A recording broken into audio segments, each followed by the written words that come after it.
here's how you can add a birthday in a calendar or email, have it all like connected together. So if you're new here, subscribe so you never miss anything important.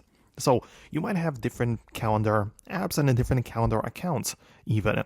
So the built-in solution is that when you open up the built-in calendar app, you can see when you click to like show all of them, you have the birthdays visible. And those birthdays are accessed or set up inside of the Contacts app.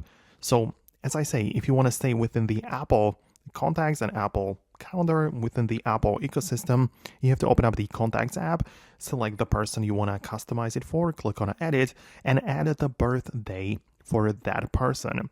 Then it will automatically appear as the event in your iCloud calendar, and you can put it all together very nicely this way. So that's fine. I know a lot of people who use it this way, but if you have, for example, Google account, right? Add it to your mail or to your calendar, then it works a bit different because, it gets synced with the Google calendars and it works a bit different. So if you want to go with the Google route, I would recommend you to get the actual Google Calendar app where you have the ability to tap on, your calendars as such and also browse the birthdays here.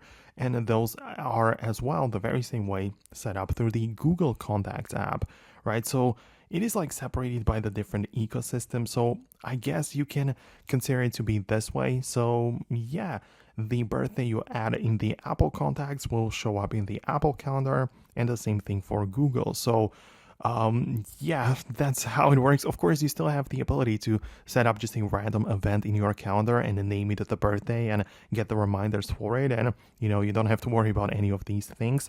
So yeah, it depends on how you want to approach this.